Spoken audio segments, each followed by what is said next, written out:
The live TV, सच सबसे आगे। नमस्कार, द लाइव टीवी आप देख रहे हैं। आपके साथ मैं हूं आदित्य कुमार। पहले मदरसों और मस्जिदों को निशाना बनाया गया। कई सारे मदरसों पर जो है वो बुलडोजर चलाया गया। कानपुर की भी तस्वीर आपने देखी थी, असम की तस्वीर भी आपने देखी होगी। अब कब्रों को निशाना बनाया जा रहा है। अब कब्रों, मुस्लिम जो कब्रें हैं, कब्रिस्तान हैं, उनके खिलाफ भारतीय जनता पार्टी अभियान चला रही है। भारतीय जनता पार्टी की सरकार अभियान चला रही है। ये जो खबर सामने आई है वो है देहरादून की खबर है। देहरादून की यानी कि उत्तराखंड की खबर है जो साफ तौर पर सामने है, जिसमें मज़ारों को निशाना बनाया गया है। और इसको लेकर अब सवाल उठाया गया है कि अवैध कब्रों, मज़ारों को लेकर यह कदम क्यों उठाया गया है। ये मतलब कब्रों को लेकर यह कदम क्यों उठाया गया। ये बाकायदे देखिए वेबसाइट में खबर भी है, न्यूज़ ट्रैक। इसने बाकायदे लिखा कि उत्तराखंड के देहरादून और पौड़ी जिले के वन भूमि पर जो मज़ारें बनी थी उनको और कब्रों को तोड़ा गया है। यानी अब जो कब्र बनी है उनको भी निशाना बनाया जा रहा है। मुस्लिम कब्र हैं। वन विभाग ने एक्शन लेने के पहले 15 मज़ारों एवं कब्रों को चिन्हित किया। इसके बाद इन सभी को तोड़ा गया। प्रदेश सरकार के निर्देश मिलते ही इस कार्रवाई को अंजाम दिया गया। प्रदेश में सरकार किसकी है? बीजेपी की सरकार है। और बीजेपी की सरकार कैसे मुसलमानों को निशाना बनाती है, ये अगर देखना समझना है आपको तो आप कर्नाटक चले जाइए। कर्नाटक में सरकार के साथ हिंदूवादी संगठन मिलकर किस तरीके से मुसलमानों की प्रताड़ना का एक केंद्र बन गए थे।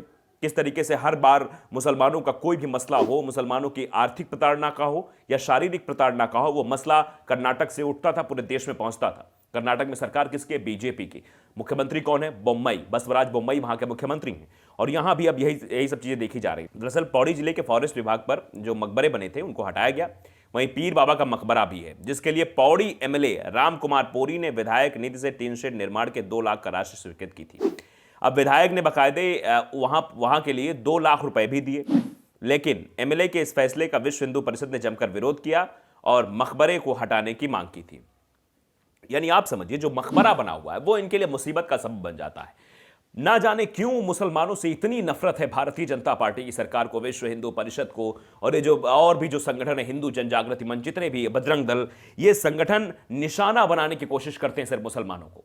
ये मंदिरों को टारगेट करेंगे, मस्जिदों को निशाना बनाएंगे। आपने देखा था किस तरीके से जब ये ज्ञान व्यापी मस्जिद का मुद्दा उठा था, तब कर्नाटक में बता दिया गया कर्नाटक में एक जामी मस्जिद है जिसके नीचे पहले हनुमान मंदिर था, हनुमान मंदिर को तोड़कर वो मस्जिद बनाई गई है, फलाना ढिमकाना, कई सारी ऐसी जगह। और 30,000 जगहों के बारे में बात की गई थी। कुतुब मीनार की बात भी की गई, ताजमहल की बात भी की गई थी। ताजमहल को तेजो महल, कुतुब मीनार को विष्णु स्तंभ, ये फलाना ढिमकाना पूरी रचना रची गई थी।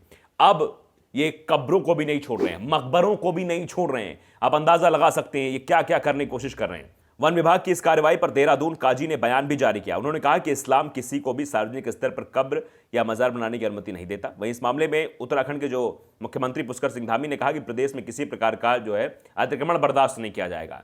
यह बयान किसका है? पुष्कर सिंह धामी का है। उत्तराखंड में वन मंत्री सुबोध उनियाल ने कहा कि स्थानों का डाटा एकत्र किया जा रहा है जहां पर जो ये कब्रें, मज़ारें बनाई गई हैं। एक एक कर उन सभी स्थानों को अतिक्रमण मुक्त कराया जाएगा। जानकारी के मुताबिक पिछले दिनों सोशल मीडिया पर देहरादून का बताया जा रहा वीडियो वायरल हुआ था। वीडियो में मज़ार के सामने लोगों की भीड़ लगी हुई थी। वीडियो बनाने वाले लोग मज़ार पर उपस्थित व्यक्तियों से झगड़ रहे थे। सभी के बीच खूब जुबानी जंग हो रही है। वीडियो बनाने वाले कहना है कि मज़ार बनाकर ज़मीन पर कब्जा किया गया है, जबकि ऐसा कोई मसला नहीं था। क्योंकि जो ये मकबरा भी बना हुआ, देखिए इसके लिए विधायक ने बाकायदे, जो राम कुमार पोरी थे, उन्होंने बाकायदे इसमें टीन शेड निर्माण के लिए 2 लाख की राशि भी अपने विधायक निधि से आवंटित की थी। लेकिन उसके बाद भी विश्व हिंदू परिषद सामने आ गया। वीएचपी ने आकर कहा कि नहीं नहीं, यहां पर कुछ नहीं बन सकता है। उसके बाद वहां पर निर्माण कार्य रोक दिया गया। तो आप बताइए कि आखिरकार किस नियम के तहत यह कार्रवाई की जा रही है। एक खबर और आपको दिखाना चाहता हूं मैं, आज तक पे है कि किस नियम के तहत निर्माण गिराया जा रहा है। अफजल खान के मकबरे से जुड़े मामले पर सुप्रीम कोर्ट में सुनवाई। सुप्रीम कोर्ट में भी एक मामला पहुंचा था। सुप्रीम कोर्ट के आदेश पर 2 हफ्तों में रिपोर्ट दाखिल कर सतारा जिला कलेक्टर को बताना होगा कि वहां की वर्तमान स्थिति क्या है, किस नियम के तहत निर्माण गिराया जा रहा है, अतिक्रमण और अवैध निर्माण की प्रकृति क्या थी। यह भी एक मामला है जो वहां पहुंचा था। बीजापुर के आदिल शाही वंश के कमांडर अफजल खान के मकबरे के आसपास सरकारी जमीन पर बने कथित अनाधिकृत ढांचे को ढहाए जाने की चुनौती देने वाली याचिका पर सुनवाई हुई थी। तो आप अंदाजा लगाइए किस तरीके से ये मकबरे को गिराने की कोशिश की गई थी। अवैध ढांचा मतलब वो बता गए कि यहाँ अवैध निर्माण हुआ है, यहाँ पर अवैध निर्माण किया गया है। और यही कोशिश जो है ये देहरादून में भी करने की कोशिश की गई थी। देहरादून का ये जो पौड़ी में, देहरादून के पौड़ी में जो ये बनी हुई है, यहाँ पर जो मकबरे हैं, यहाँ पर मज़ारें हैं, उन मज़ारों को निशाना बनाया जा रहा है, उनको गिराने की कोशिश हो रही है। इसके पहले भी ऐसी कोशिशें कई बार हो चुकी हैं।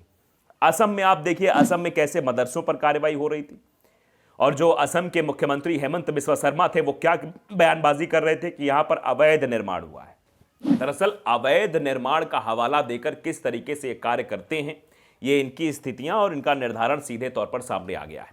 आप बाकायदे देख सकते हैं कि कई बार इनका बस एक ही है, जब भी किसी मुसलमान के घर पर बुलडोजर चलाना हो, जब भी किसी मुसलमान की मस्जिद पर बुलडोजर चलाना हो, जब भी किसी मुसलमान के मदरसे पर बुलडोजर चलाना हो, तो उसमें हवाला दे दो कि अवैध निर्माण है, ये अवैध कब्जा किया गया है, बस इस पर बुलडोजर किसी तरीके से चलाना ही चलाना है, इसको जो है मतलब खत्म ही कर देना है। ये मतलब एक तरीके का इनका टारगेट रहता है, इसीलिए ये सब कुछ कर रहे हैं। वहाँ जो है कब्रें थी, मकबरे थे, जिस मकबरे को मतलब एक विधायक ने निधि भी देने की कोशिश की, लेकिन फिर भी जो है बिल्कुल ये नकारते हुए कि नहीं, इससे कोई मतलब नहीं है, विश्व हिंदू परिषद आकर वहां हंगामा करना शुरू कर देता है और सब कुछ मान जाते हैं। मानव सारे अधिकारी विश्व हिंदू परिषद के इशारे पर चलते हैं। यही काम कर्नाटक में हो रहा था। कर्नाटक में हिंदू जनजागृति मंच के लोग जो कह देंगे वही सत्य माना जाएगा। मुसलमानों को आर्थिक तौर पर कमजोर करने की कोशिश हो रही है, मुसलमानों को धार्मिक तौर पर कमजोर करने की कोशिश की जा रही है, उनके निशाना बनाया जा रहा है। ज्ञानवापी मस्जिद आप देख सकते हैं, कुतुब मीनार को निशाना बनाने की कोशिश, ताजमहल को निशाना बनाने की कोशिश, मतलब जो भी इमारतें हैं उनको निशाना बनाने की कोशिश की जाती रही है। और अब जो है आर्थिक तौर पर कमजोर करने के लिए कर्नाटक में आपने क्या देखा था, अगर कोई मुसलमान है तो हिंदू मेले में जो दुकानें लगती हैं वहां दुकान नहीं लगा सकता है, मंदिर प्रांगण के आसपास मुसलमानों की दुकानें नहीं हो सकती हैं, फलों पर मुसलमानों का आधिपत्य हो गया है, फलों की दुकानें मुसलमान ना लगाएं, उनकी दुकान से कोई खरीदारी ना करे, इस तरीके का ऐलान हिंदू जनजागृति मंच की ओर से किया गया था। और कहा कि जो हिंदू भाई दुकान खोले वहां से फल खरीदें। फिर ऑटो में, यानी जो ऑटो मंदिर तक ले जाते हैं उन ऑटो में जो हिंदू हैं वो अपना भगवा झंडा लगाएं, उन्हीं पर सवारियां बैठे, बाकी मुस्लिम्स के ऑटो पर ना बैठे। ये क्या है? ये मुसलमानों को आर्थिक तौर पर कमजोर करने की साजिश और कोशिश नहीं है तो फिर क्या है ये? और यहां पर जो कब्रें हैं, जो मकबरा है, इस पर जो है कार्रवाई करने का मतलब क्या दर्शाता है? मुसलमान वहां पर दफनाए गए हैं, मुसलमानों के उनके जो है पीर बाबा का वहां पर मकबरा है। क्या दर्शाना चाह रही है बीजेपी गवर्नमेंट? बीजेपी की जहां जहां सरकार है वहां मुसलमानों को इसी तरीके से प्रताड़ित किया जाता है और फिर बड़ी कुर्सियों बैठे लोग चुप हो जाते हैं, जिनकी जिम्मेदारी है कि जब अल्पसंख्यकों के साथ गलत हो रहा है तो अल्पसंख्यकों की हितों की रक्षा के लिए वो सामने आए, लेकिन नहीं, बिल्कुल नहीं आते हैं। इसीलिए ये समस्या जस की तस बनी हुई है। तो द लाइव टीवी को अगर आपने सब्सक्राइब नहीं किया, सब्सक्राइब जरूर करिए, बेल आइकन दबाइए ताकि सच खबरें आप तक पहुंचती रहें। नमस्कार। द लाइव टीवी, सच सबसे आगे।